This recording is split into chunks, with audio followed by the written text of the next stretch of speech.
आज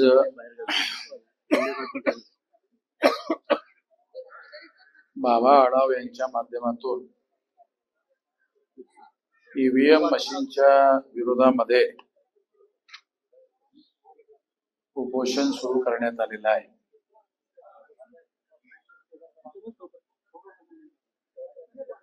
ईव्हीएम मशीनच्या माध्यमातून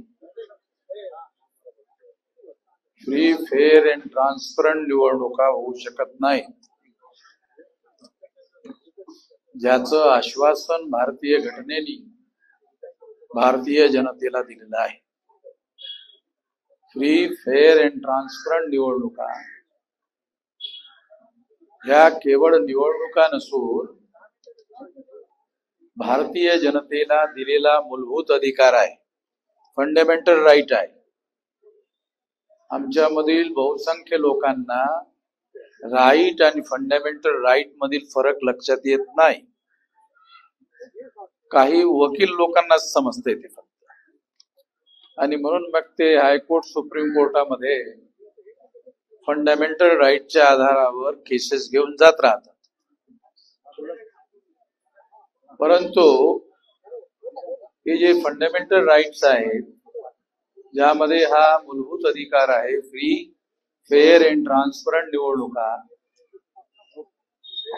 जर फ्री, फेअर अँड ट्रान्सपरंट निवडणुका होत नसतील तर देशामध्ये लोकशाहीला काही अर्थ राहणार नाही. आपल्या देशामध्ये फार कमी संख्येनं लोक शिक्षित आणि अर्धशिक्षित, अशिक्षित लोक आहेत. जवळपास 80% लोक. अक्षरांची साक्षरता आणि संगणकाची साक्षरता या दोन वेगवेगळ्या गोष्टी आहेत. आपल्याकडे सध्या आपण अक्षराच्या साक्षरतेमध्ये गुंतलेलो आहोत, किंवा नवीन साक्षरता आलेली आहे संगणकाची, त्या बाबतीमध्ये तर आपण फार मागे आहोत. आणि त्यामुळे या संगणकाच्या साक्षरतेच्या अभावामधून, माहितीच्या अभावामधून आपल्या बरोबर निवडणुकीमध्ये मोठा घोटाळा केला जात आहे. टेक्नॉलॉजीमध्ये अमेरिका भारताच्या फार पुढे आहे. युरोप, जर्मन, जापान हे देश फार पुढे आहेत. त्या देशातील जनता सुद्धा साक्षर आहे. साक्षरतेच्या पलीकडे ते लोक शिक्षित आहेत टेक्नॉलॉजीच्या बाबतीमध्ये सुद्धा. तेव्हा त्या ठिकाणी अशा पद्धतीच्या मशीनचा वापर करणं तर्कसंगत ठरलं असतं, परंतु त्या देशामध्ये निवडणुका ईव्हीएम मशीनच्या माध्यमातून होत नाहीत. भारतातील जी माध्यमं आहेत ती माध्यमं या बाबतीमध्ये लिहित असताना अमेरिकेमध्ये, युरोपमध्ये, जर्मनमध्ये, ज्या देशामध्ये ईव्हीएम मशीनचे शोध त्यांनी लावला, त्या देशामध्ये ईव्हीएम मशीनवर निवडणुका होत नाहीत. भारतामध्ये ईव्हीएम मशीनचा अट्टहास का धरला जातो, हा खरा प्रश्न आहे. कारण ईव्हीएम मशीन मध्ये जर घोटाळा करण्यात आला तर तो सहजासहजी पकडता येत नाही. परंतु या ज्या निवडणुका झालेल्या आहेत, या निवडणुकीमध्ये संध्याकाळी 5-6 वाजताच्या नंतर रात्री 11 वाजेपर्यंत मोजणी करण्यात आली. 5-6 वाजताच्या नंतर 77 लाख मतांचा फरक पडलेला आहे. इतक्या कमी कालावधीमध्ये 77 लाख मत. जेव्हा मतदार जो आहे तो मतदान करताना संख्येनं कमी कमी होत जातो, त्या कालावधीमध्ये 77 लाख लोकांनी मतदान केल्याचं निवडणूक आयोगाने दाखवलेलं आहे रेकॉर्डमध्ये. आणि जी बाब त्यांनी दाखवलेली आहे त्याचा वेळेबरोबर जर समजा मेळ घातला तर ती गोष्ट सुसंगत वाटत नाही. वेळेबरोबर जर त्याची तुलना केली तर ती गोष्ट योग्य वाटत नाही. आणि त्यामुळे ती गोष्ट ठसठशीतपणे आणि ठोसपणे समोर आलेली आहे की ईव्हीएम मशीन मध्ये घोळ करून या निवडणुका जिंकण्यात आलेल्या आहेत.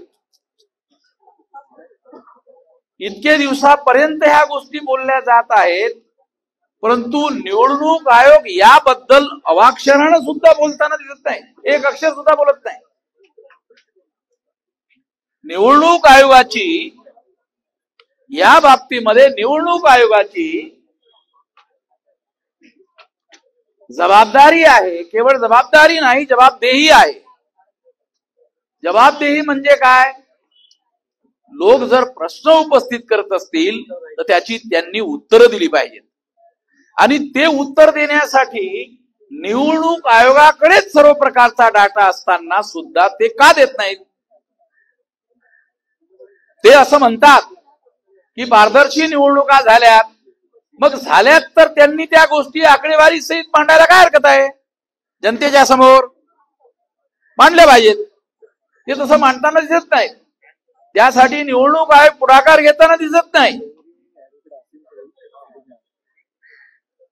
ईव्हीएम मशीनच्या माध्यमातून निवडणुका पारदर्शी होऊ शकत नाहीत, फ्री फेअर अँड ट्रान्सपरंट होऊ शकत नाहीत. त्यामुळे या निमित्तानं बावाळाई यांनी जे काही उपोषण आरंभ केलेलं आहे याला माझा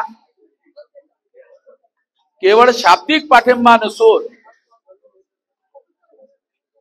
बाबांनी जर याला महाराष्ट्र बंदची हाक दिली तर त्यामध्ये आम्ही संपूर्ण शक्तीनिशी, संघटन शक्तीनिशी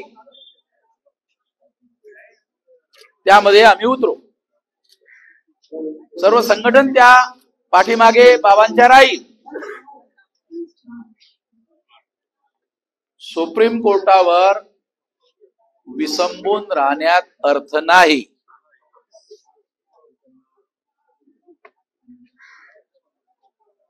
सुप्रीम कोर्ट बरेचदा सोयीची भूमिका घेते.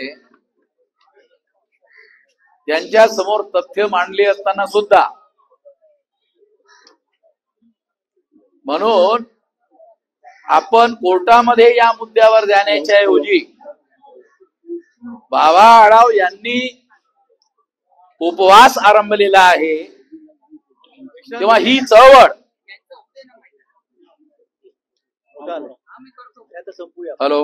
ही चळवळ जनतेची चळवळ करण्याच्या बाबतीमध्ये त्यांनी पुढाकार घ्यावा, एवढंच या निमित्तानं माझं त्यांना अनुरोध आहे.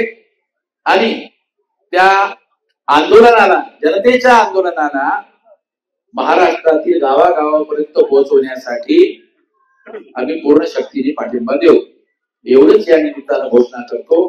धन्यवाद.